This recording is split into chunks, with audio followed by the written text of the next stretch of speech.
Hello guys, now welcome to my channel ID System. You can see this guys. Can you creating this responsive web design?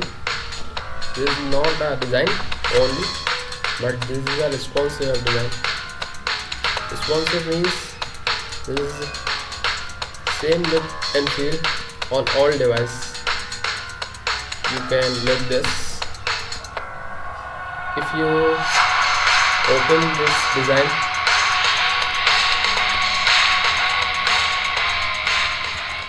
if you open this design in your mobile, then you can note that this is a fully responsive web design.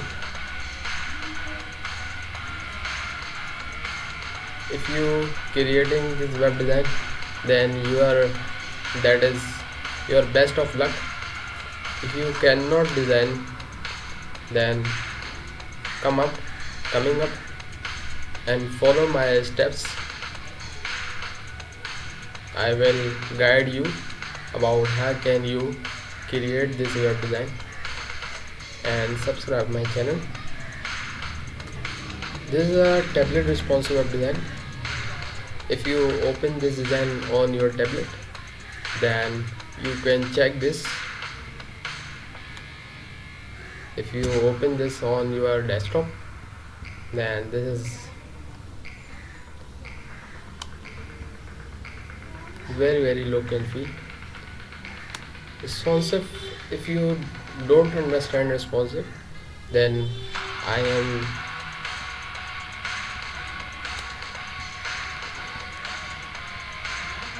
मैं बता देता हूँ आपको. Responsive means कि आप किसी भी device में खोलें, आपको हॉरिजॉन्टली इसको स्क्रॉल करना नहीं पड़ेगा, वर्टिकली आप स्क्रॉल करें. उसमें डिवाइस में भी आपको आसानी रहेगी और देखने में भी आसानी रहेगी. ये होता है रिस्पॉन्सिव.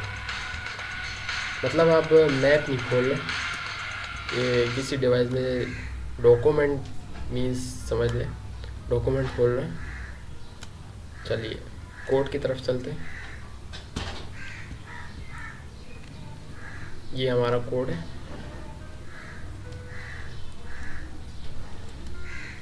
मैं आपको स्टेप बाय स्टेप गाइड करूँगा कि आप किस तरह रिस्पॉन्सिव वेब डिज़ाइन बना सकते हैं. अगर आप मेरे स्टेप को फॉलो करें तो किसी भी डिज़ाइन में आपको कोई परेशानी नहीं होगी. CSS मैंने इंटरनल एक्सटर्नल CSS की है. इसमें मैं आपको दिखाता हूँ.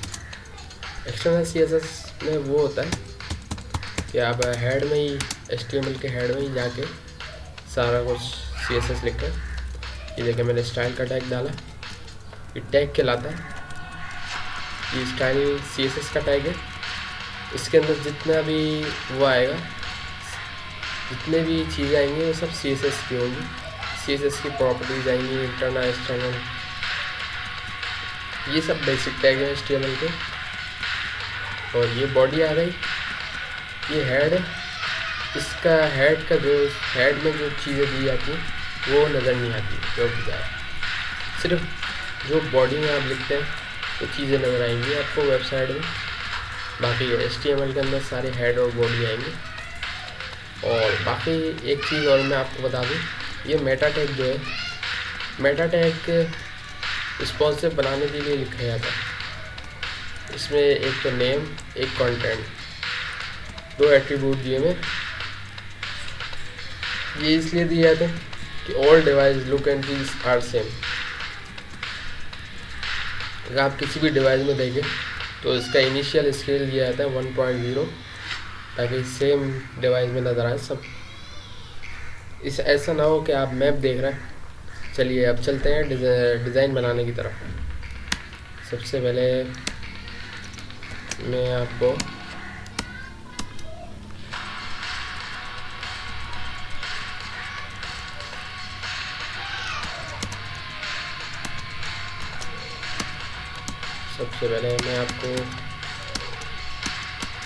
डिज़ाइन दिखा दूँ. कोई नहीं है, कुछ भी नहीं है इसमें. अब मैं डिज़ाइन बनाने स्टार्ट करते हैं. यहाँ से दीजिए कोड।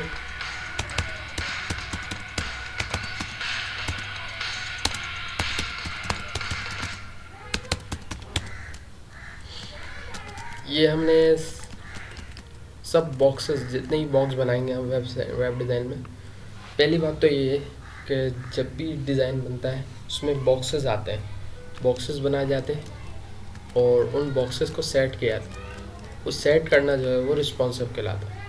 आप डिवाइस के हिसाब से सेट करें, मीडिया क्यूरी लगती है डिज़ाइन के डिवाइस के हिसाब से सेट करना, तो उसके बाद वो डिवाइस के हिसाब से सेट हो जाता है और आप रिस्पॉन्सिव कर लो। ये होता है रिस्पॉन्सिव वेब डिज़ाइन। अब आगे चलते हैं।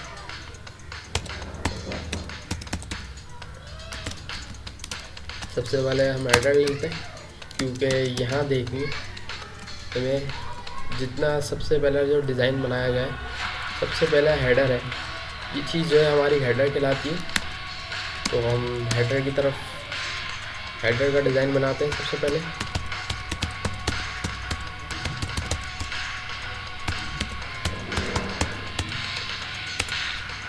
ये हमने बैकग्राउंड कलर वाइट पर्पल ले लिया। उसके बाद टेक्स्ट कलर वाइट ले लेते हैं। पैडिंग 10 पिक्सल, क्योंकि स्पेस भी लाना था टेक्स्ट और बॉक्स के दरमियान, तो वो पैडिंग से लाता है। अब हम बॉडी के अंदर जाके टैग ले लेते हैं हेडर का, क्योंकि हमने डिज़ाइन कर लिया हेडर को। अब इसका कंटेंट लिख देते हैं। कंटेंट में आएगा ये एक सिटी के बारे में डिज़ाइन जो हमने बनाया। अब ये सिटी है छानिया सिटी है ग्रीक में। इसका नाम लिख देते हैं हेडर में। अब अपने डिज़ाइन को चेक कर लेते हैं। ये आएगी। इसमें एक मिस्टेक है, इसमें हमने पैडिंग ले ली 10 पिक्सल, क्योंकि 0 पिक्सल लेनी है, क्योंकि पैडिंग जो है इसमें पहले से दी गई होती। तो पैडिंग अपने हिसाब से सेट करनी पड़ती है, इस वजह से 0 पिक्सल लेनी पड़ती है। अब हम स्टैटिस्टिक्स डाल के 0 पिक्सल बना दें, सारे बॉक्सों की पैडिंग जो है 0 पिक्सल हो जाएगी और फिर वो तंग नहीं करेगी। फिर हम अपने हिसाब से हर बॉक्स की पैडिंग सेट कर लें, स्पेस सेट कर लें टेक्स्ट और बॉक्स के दरमियान, कि वो बाउंड्री से न टकराए, बॉर्डर से न टकराए टेक्स्ट। ये मसला होता है। अब चलते हैं हम। देखिए, सबसे पहले रिस्पॉन्सिव वेब डिज़ाइन 4-5 तरीके से बना सकते हैं आप। एक तो बूटस्ट्रैप से बन सकता है। बूटस्ट्रैप जो बना बनाया कोड होता है, आप क्लास लगाते रहते हैं, बन जाता है। बूटस्ट्रैप सिर्फ आप CDN लिंक बनाते हैं, कंटेंट डिलीवरी नेटवर्क वो करते हैं, लिंक बनाते हैं। आप हेड में डालते हैं, इस तरह यहाँ पे स्टाइल टैग डाला जाए, वहाँ आप लिंक डालते हैं कंटेंट डिलीवरी नेटवर्क बूटस्ट्रैप पे, और उसके बाद आप क्लासेस डाल देते हैं, कॉल MDS इस तरह की क्लासेस डलती हैं और आपका रिस्पॉन्सिव तैयार हो जाता है। लेकिन अगर आप अपनी मर्ज़ी से बनाया जाता है रिस्पॉन्सिव, तो आप मेरी बात मानें, मेरी बात समझें, तो आप अपनी मर्ज़ी से रिस्पॉन्सिव बनाएं, क्योंकि उसमें आप अपने डिज़ाइन बनाएंगे तो आपको आसानी रहेगी। वरना अगर बूटस्ट्रैप से बनाएंगे तो आपको मुश्किल होगी, उसमें रिस्पॉन्सिव करने में बहुत मुश्किल हो जाती है। लिहाजा अगर आप मेरे पास से बनाएं तो उसमें भी 3-4 तरीके से बन सकता है रिस्पॉन्सिव। एक तो डिस्प्ले प्रॉपर्टी डलती है तो उसमें फ्लैक्स आ जाता है। एक डिज़ाइन तो इस तरह रिस्पॉन्सिव बन सकता है। दूसरा डिज़ाइन ग्रिड सिस्टम भी बूटस्ट्रैप में ही होता है, लेकिन वो बना बनाया कोड होता है। ग्रिड सिस्टम जो है वो आप अपना भी बना सकते हैं। प्रॉपर्टी डालें डिस्प्ले ग्रिड और अपनी प्रॉपर्टी लगा दें, वो रिस्पॉन्सिव बन जाता है। मैं आपको सिखाऊंगा डिस्प्ले फ्लैक्स। इसमें आप एक कंटेनर ले लें, कंटेनर ले लिया हमने। अब एक बॉक्स को हम डिस्प्ले फ्लैक्स की प्रॉपर्टी देते हैं और उसके बाद उसमें सारे बॉक्स डालेंगे, तो हम उनको सेट करते रहेंगे हर डिवाइस के हिसाब से मीडिया क्यूरी लगा के। तो अब हर डिवाइस के हिसाब से सेट हो जाएंगे वो बॉक्स। फिर जिस जिस डिवाइस में भी आप देखेंगे वो बॉक्स सेट हो जाएंगे खुद ऑटोमेटिकली। अब हम यहाँ कंटेनर ले लेते हैं बॉडी में।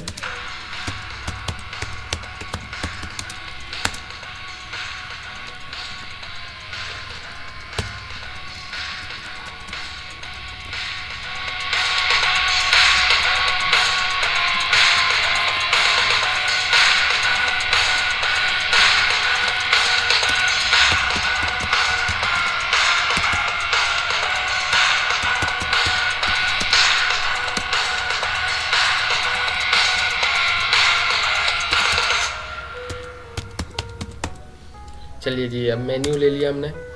ये मेन्यू हम साइट का मेन्यू ले रहे हैं। अब आपने ये देखा ये डिज़ाइन, इसमें ये मेन्यू बना हुआ है, the flat, the city, the island. इसमें फंक्शनलिटी नहीं लगी हुई CSS की।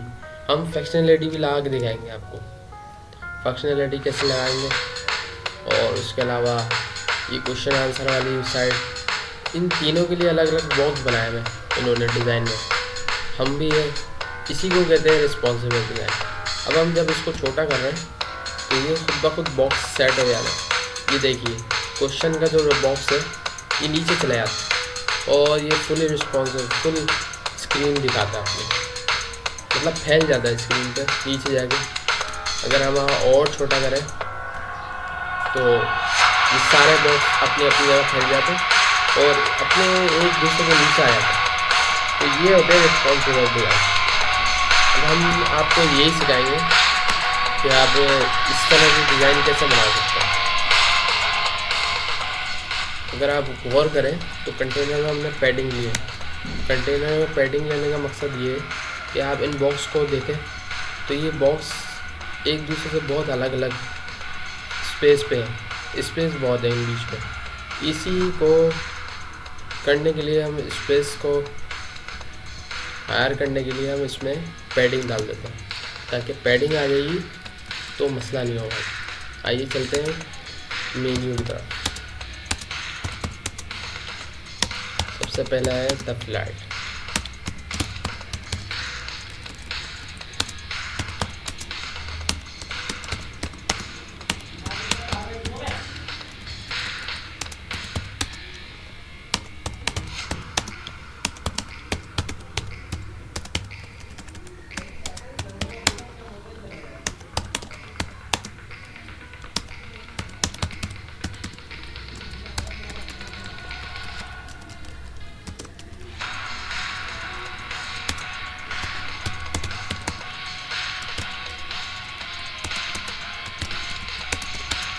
हमने मेन्यू तो प्रॉपर्टी बॉडी में डाल दिया। अब ये मेन्यू कैसा नज़र आ रहा है बॉडी में, ये भी हम आपको दिखाते हैं। ये देखिए ये नज़र आ रहा है इसमें। अब हम इसकी CSS करेंगे तो इसका बहुत डिफरेंट स्टाइल बना देंगे।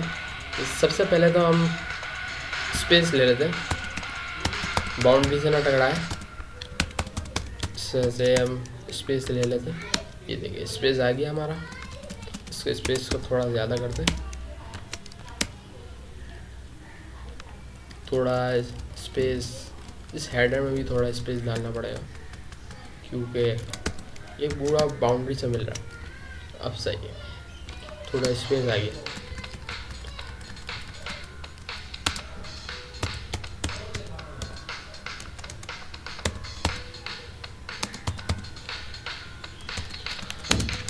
अब इसकी लिस्ट की हम डिज़ाइन करेंगे। ये लिस्ट जो आ रही है जिस कंटेनर में आ रही है उसकी डिज़ाइन करेंगे।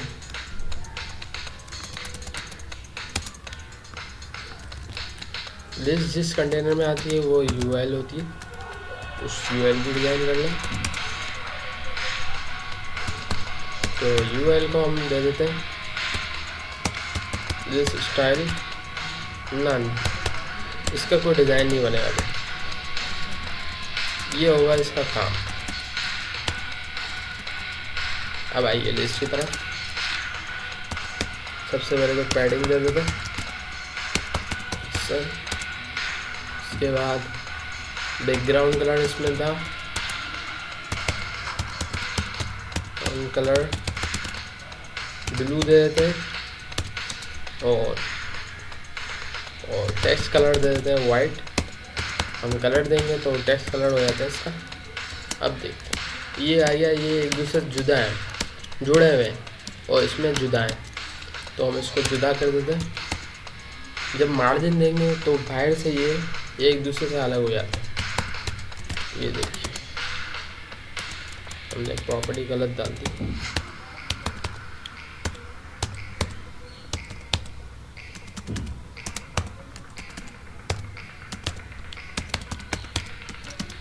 ये देखिए ये हो गया ज़बरदस्त। अब तो इसमें थोड़ा फ़र्क आ रहा है।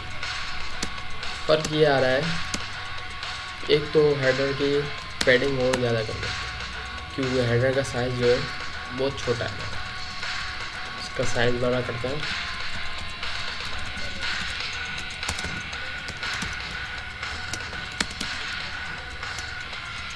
अब साइज़ सही लग रहा है। स्पेलिंग में थोड़ा मिस्टेक आ रही है।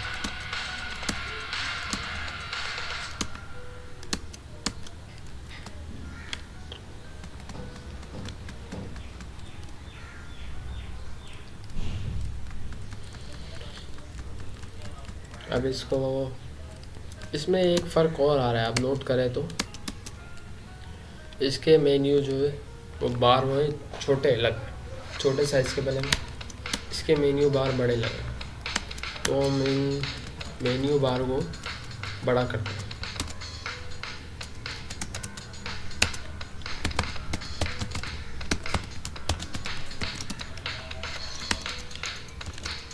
ये देखिए साइज़ आ गया फिक्स। अब हम इसमें फंक्शनलिटी लगाते हैं। CSS की फंक्शनलिटी लगी तो आपको खूबसूरती के हिसाब से अट्रैक्टिव बन जाएगा।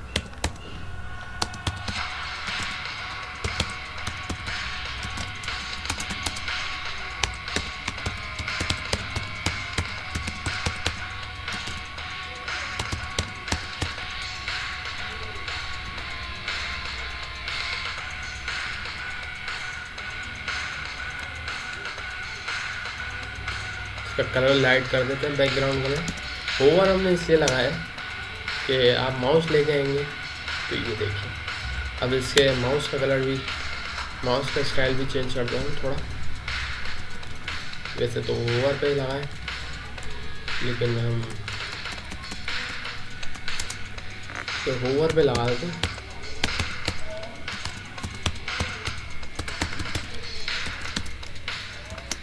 अब देखिए ये देखिए पॉइंटर बना हुआ रहा है, जिस पे आप जहाँ टच ओवर करेंगे माउस ऊपर लेके जाएंगे, इसके स्टेक ओवर करेंगे तो ये पॉइंटर बना हुआ रहा है। ये बाकी लग रहा है कि ये लिंक है, कोई बटन है कि आप क्लिक करें तो कहीं लिंक हुए हुए उस पेज पे जाए। अब बनाते हैं कंटेंट का पेज।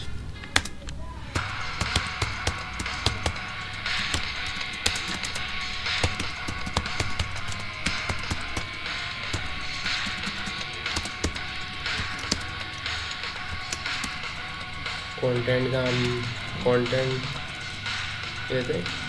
जो हमने ये मेन्यू बनाया है इसी का कंटेंट, इसमें हर आइटम का कंटेंट आएगा। ये मेन्यू है इसीलिए।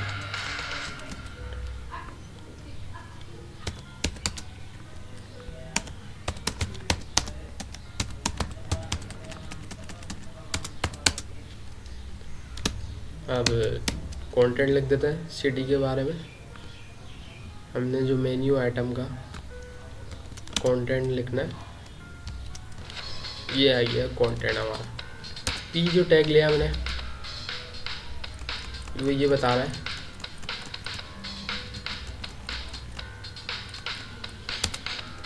कि ये कंटेंट लिखने के लिए पैराग्राफ होता है, ये पैराग्राफ का टैग होता है पी।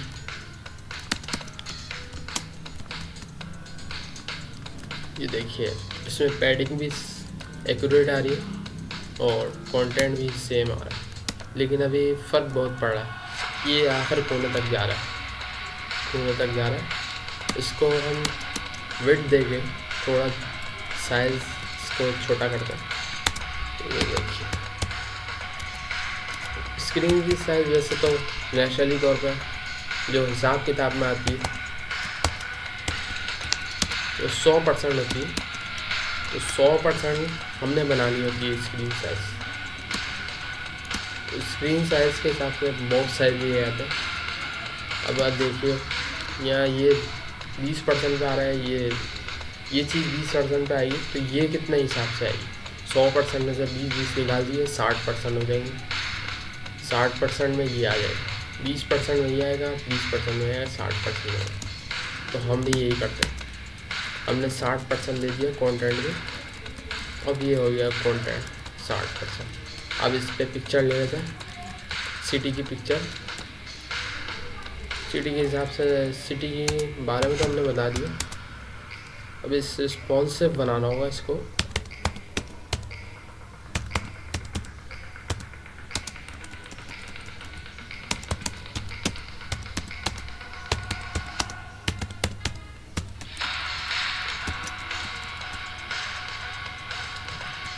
ये इमेज का टैग लेके हमने इमेज लगा दी इस पर। अब इसको आगे एक नज़र मार लेते। ये देखिए ये हमारी इमेज आ गई सिटी की, शियान सिटी की। ये एक छोटी सी इमेज लगा दी, लेकिन फ़र्क क्या पड़ रहा है कि बॉक्स के हिसाब से नहीं आ रही। बॉक्स की वेट जो है यहाँ तक है और इमेज जो है उससे बॉक्स में बहुत छोटी है। अब हमें फुली वेट देनी है इसको, तो हम इसको क्या करेंगे, कंटेंट img, ये इमेज के टैग के लिए img लिखते हैं हम CSS में। तो हम वेट दे देते हैं 100%, तो ये फुली आएगी, फुली बॉक्स के हिसाब से आएगी। ये देखिए यहाँ 20% रह गई, जहाँ यहाँ क्वेश्चन के बारे में आ जाएगा, जो जो क्वेश्चन दिए होंगे वो लिख देंगे हम। अब इसको छोटा करेंगे, तो ये जो है मैं आपको बाद में दिखाता हूँ। अभी आगे कर लेते हैं, मैं आपको बाद में दिखाऊंगा ये चीज़। अभी क्वेश्चन का बॉक्स बना देते हैं। सबसे पहले हम ले लेते हैं क्वेश्चन, उसके बाद असाइड एक टैग है जो साइड के लिए होता है, साइड उसमें आता है, साइड बॉक्स वाले उसमें आता है।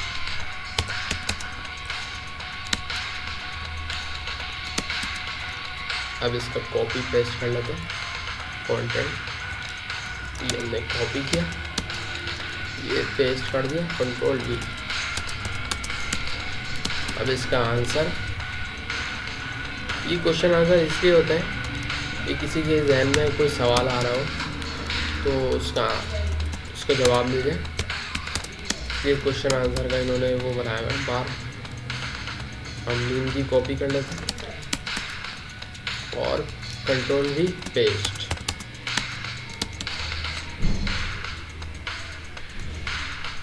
शुरू से नहीं हो रहा है, इसको भी हम कंट्रोल V करते हैं। हम इन सबको H1 और P में ले रहे हैं, P टैग में ले रहे हैं, इसलिए कि ये जो है इनकी मोटाई, इनकी बोल्ड जो हो रहा है वो सही आ जाए। अब हम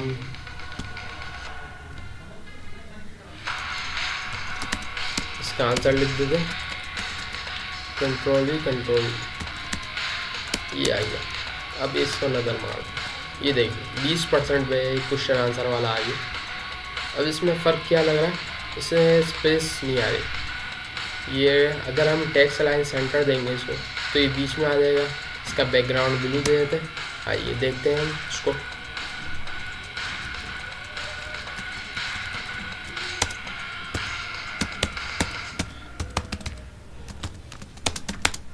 सबसे पहले क्वेश्चन वाला लेते हैं, क्योंकि हमने स्पेस लाना है बॉक्स में। बॉक्स के दरमियान आप नोट करें तो स्पेस आया भाई, दोनों स्पेस है बीच में, और बॉक्स के अंदर भी स्पेस है। दोनों चीज़ों में स्पेस लाने के लिए पैडिंग देनी पड़ती है, पैडिंग देनी पड़ेगी। तो क्वेश्चन के अंदर ही असाइड आ रहा है ना, असाइड के अंदर हमने क्वेश्चन आंसर लिखे हुए, और क्वेश्चन के अंदर असाइड बॉक्स आ रहा है, तो क्वेश्चन और असाइड के दरमियान जो स्पेस आता है उसके लिए हम पैडिंग दे देते हैं, थोड़ा सा स्पेस आया है। पहले हम असाइड को सेट कर दें, उसके हम देखेंगे, उसके बाद हम देखेंगे तो ये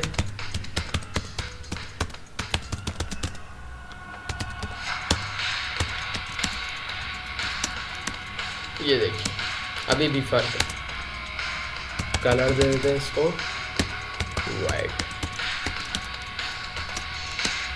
कलर वाइट आ गया। टेक्स्ट अलाइन सेंटर,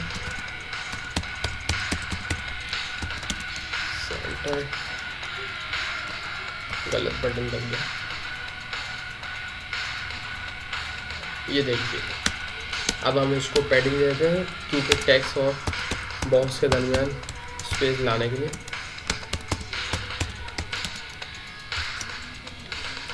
ये देखिए अभी भी फ़र्क है, अभी भी बॉक्स के दरमियान बहुत थोड़ा सा स्पेस आ रहा है। ऊपर से भी क्योंकि ये दोनों बराबर होने चाहिए, क्योंकि हम इस डिज़ाइन में देखें तो ये दोनों बराबर आ रहा है, ठीक है, ये दोनों बराबर आ रहे हैं, तो हमने इन दोनों को बराबर करना है और बॉक्स का साइज़ छोटा करना है। ये काम करने के लिए हम क्वेश्चन में, क्योंकि क्वेश्चन ही सबसे बड़ा वो है, इसका पेरेंट एलिमेंट है, तो हम पेरेंट एलिमेंट को करेंगे। ये देखिए ये हो गया छोटा साइज, 20% हो गया, हमने इसको 20% वेट दी।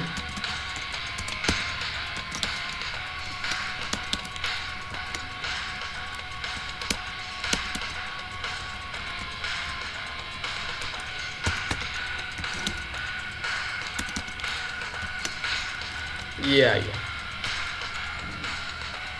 अभी भी स्पेस का फ़र्क आ रहा है। स्पेस के फ़र्क के लिए हम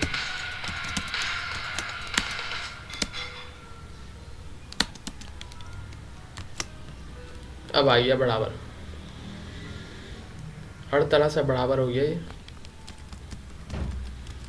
अब सिर्फ हमारा फुटर रह गया, फुटर बनाना है। चलिए आइए फुटर की तरफ, फुटर को सेट करते हैं हम, उसके बाद हम रिस्पॉन्सिव बनाएंगे इसको। रिस्पॉन्सिव भी बनाना मैं आपको बताऊंगा, अगर इस वीडियो में तो अगली वीडियो देखिएगा ज़रूर। अगली वीडियो में मैं आपको बताऊंगा रिस्पॉन्सिव कैसे बनेगी, और आपको चारों तरीके से बनाऊंगा रिस्पॉन्सिव वेब डिज़ाइन, चारों तरीके से बताऊंगा आपको कैसे बनेगी रिस्पॉन्सिव वेब डिज़ाइन।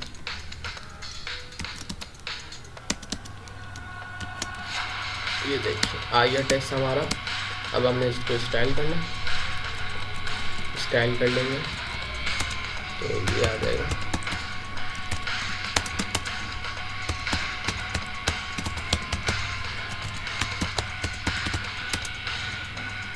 कलर हम इसको दे देते हैं वाइट, पैडिंग दे देते हैं बॉक्स और टेक्स्ट के दरमियान स्पेस लाने के लिए।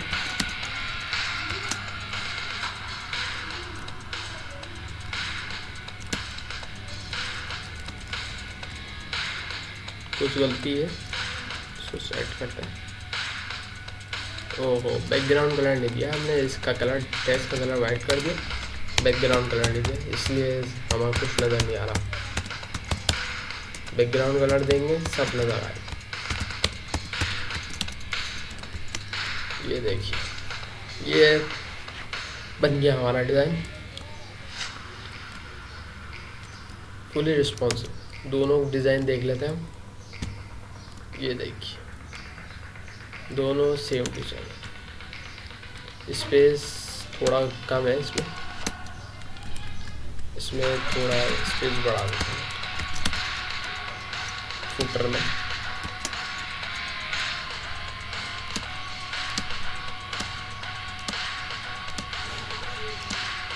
इसका स्पेस बढ़िया, चलें ऐसी ठीक।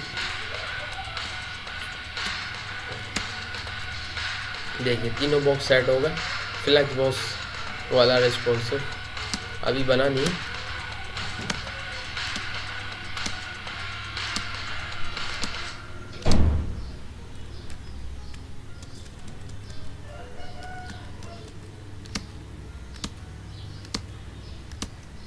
इसका कंटेंट जो है, हमने जो कंटेंट दिया है उसमें भी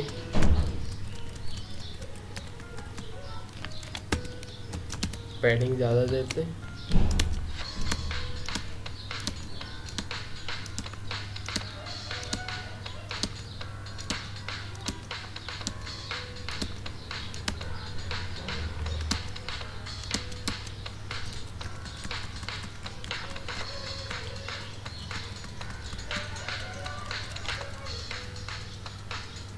ये देखिए हमारा डिज़ाइन तैयार हो गया।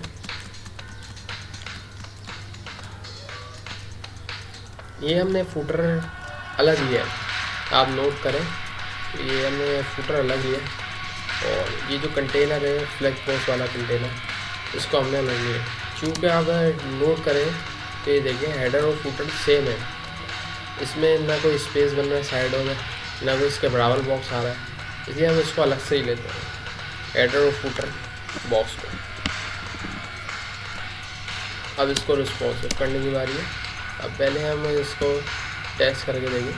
ये देखिए बहुत बड़ा खराबी आ रही है इस डिज़ाइन में। तो देखिए सारा लिखा हुआ हमारा छुप रहा है, फुटर भी ख़राब हो रहा है और कंटेंट बॉक्स भी ख़राब हो रहा है।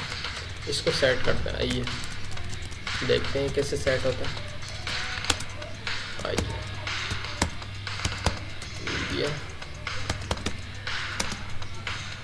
Screen and maximum width. चूँकि हम अभी सबसे पहले मोबाइल के लिए बनाते हैं तो हम 668 पिक्सल, क्योंकि मोबाइल की ज़्यादा जो पिक्सल होती है स्क्रीन की वो 668 पिक्सल सबसे बड़ी पिक्सल, और सबसे बड़ी पिक्सल के लिए लेंगे हम। और मैक्सिमम विड्थ, इसका मतलब है कि मैक्सिमम विड्थ 768 पिक्सल। 768 पिक्सल का मतलब है मैक्सिमम विड्थ में जो है 768 के अंदर ही हो। अगर 768 पिक्सल के अंदर होगा स्क्रीन तो ये चीज़ दिखाएगा जो हम आपको सेट करके दिखाते हैं इस टैग के अंदर। ये देखिए कंटेंट, ये वाला टैग लिया हमने, इसका CSS लेंगे हम। सबसे पहले इस टैग को सेट करते हैं, क्योंकि ये सबसे बड़ा पेरेंट एलिमेंट है सब बॉक्सेस का। इन तीनों बॉक्सेस को सेट करना हमने, तो तीनों बॉक्सेस का पेरेंट एलिमेंट को सेट करते हैं पहले हम। डिस्प्ले फ्लैग्स, सबसे पहले ये ले लिया हमने। और फ्लैग्स डायरेक्शन, ये इसकी नई प्रॉपर्टी है डायरेक्शन, इसको ले देते हैं हम कॉलम लेने से ये होगा, ये एक के नीचे एक आ जाएगा। ये चीज़ सिर्फ ये चीज़ करने से हम मोबाइल के लिए रिस्पॉन्सिव बना देंगे। ये देखिए अब हम इसको सारा टेस्ट कर लेते हैं।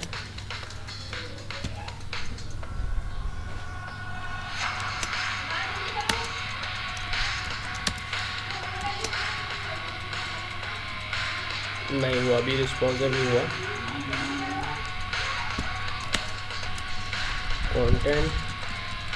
कंटेनर लेना था, कंटेंट ले लिया गलती से, ये गलती हुई।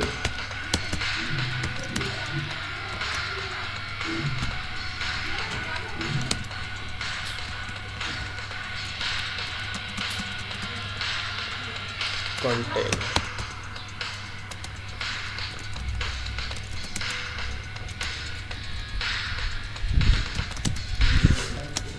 ये देखिए आ गया रिस्पॉन्सिव, लेकिन अभी भी ये एक के नीचे एक तो होगा, लेकिन इसमें मसला ये हो रहा है कि ये पूरा नज़र नहीं आ रहा। हम इसको सेट करते हैं मीडिया क्यूरी के अंदर ही, हम जाके मेन्यू का टैग लेके इसकी विड्थ कर देते हैं 100%।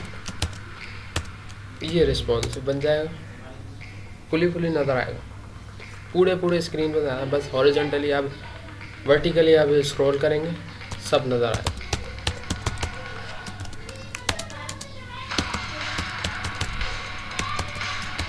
Hundred percent. उसके बाद कंटेंट बॉक्स हो गया, एक क्वेश्चन वाला बॉक्स है।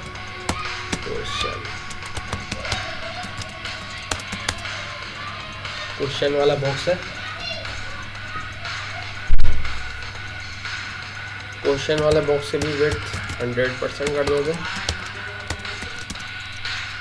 अब आप इसको देखें, ये देखिए डिज़ाइन तैयार, हमारा रिस्पॉन्सिव मोबाइल के हिसाब से रिस्पॉन्सिव है। अभी फिर भी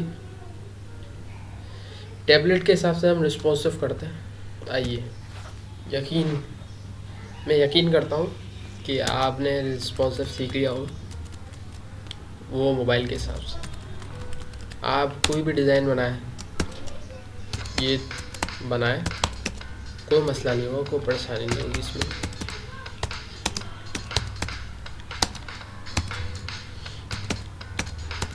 अब टैबलेट के हिसाब से हम एक और मीडिया क्यूरी लगाते हैं, 2 पिक्सल।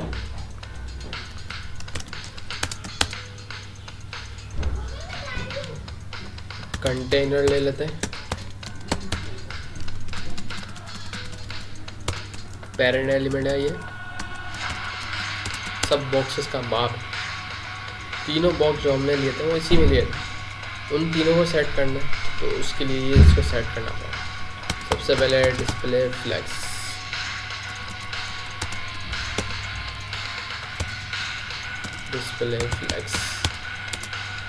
और फ्लैक्स डायरेक्शन।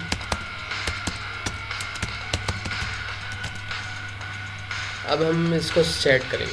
फ्लैक्स डायरेक्शन आपने पिछले में मोबाइल के हिसाब से जो डिज़ाइन बनाया था, फ्लैक्स डायरेक्शन उसकी ली थी कॉलम, वो एक दूसरे के नीचे कॉलम बन गए थे। कॉलम बन के वो एक दूसरे के नीचे, कॉलम का मतलब ये था वो एक दूसरे के नीचे बड़े बड़े बॉक्स बन जाए फुली विड्थ के साथ। लेकिन फ्लैक्स डायरेक्शन अगर हम रो लें तो ये बराबर बराबर आते हैं। इसकी डिफ़ॉल्ट प्रॉपर्टी यही होती वैल्यू कि ये बराबर बराबर आए, क्योंकि ये जो डिफ़ॉल्ट वैल्यू है ये लगी हुई है इसमें, ये बराबर बराबर आ रहे हैं बॉक्स। ये रो होती है, ये एक ही रो में आ रहे हैं बराबर बराबर तीनों बॉक्स। अगर हम इसको कॉलम ले लें तो ये पूरे बॉक्स एक के नीचे एक आ जाएंगे, अलग अलग बॉक्स बन जाएंगे, नीचे आएंगे।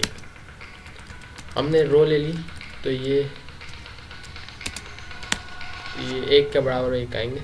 अब हम देखते हैं इसको 992 पिक्सल करते हैं इसकी, तो ये देखिए ये बराबर बराबर है, 992 पिक्सल है और ये एक दूसरे का बराबर आ रहा है। लेकिन हम एक चीज़ अभी बाकी है,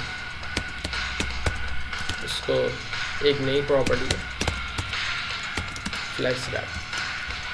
अब फ्लैक्स रैप में ये होता है कि अगर बॉक्सेस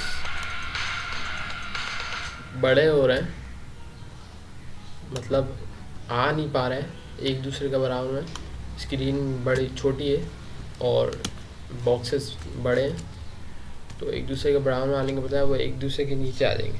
जौन सा नीचे आना होगा वो नीचे आ जाएगा, बाकी एक दूसरे के बराबर में सेट हो जाएंगे। ये सेटिंग हो जाती है इसकी। अब हम ये तो कर लिया हमने, लेकिन अभी भी सेट नहीं हो रही है, अभी भी बहुत घुस रहा है, छोटे हो रहे हैं, छोटे साइज़ हो रहे हैं इनका। अब इसको सेट करना है तो एक काम करते हैं, अब हम इनकी विड्थ दे देते हैं।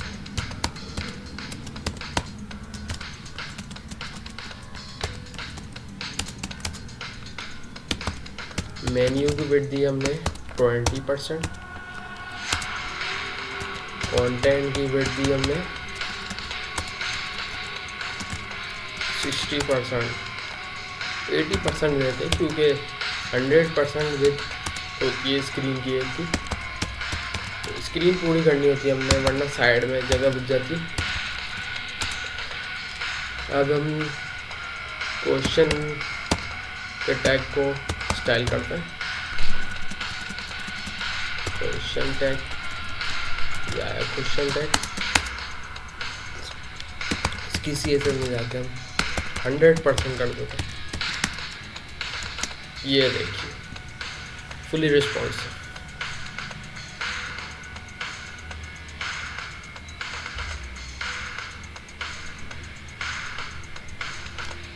इसमें थोड़ा सा फर्क पड़ रहा है।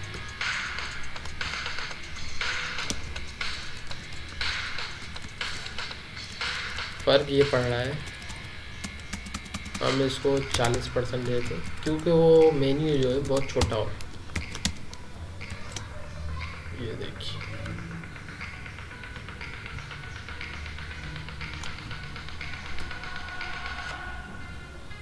फुली रिस्पॉन्सिव टैबलेट के हिसाब से।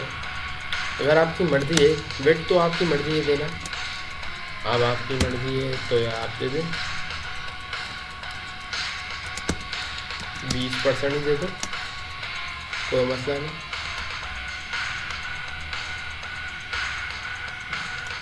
ये देखिए, फुली रिस्पॉन्सिव हमारे डिज़ाइन तैयार हो गए। अब अगर आपको कोई भी डिज़ाइन बनाना है तो आप बखूबी बना सकते हैं। मैंने आपको ये डिस्प्ले फ्लैक्स में रिस्पॉन्सिव करके दिखाया।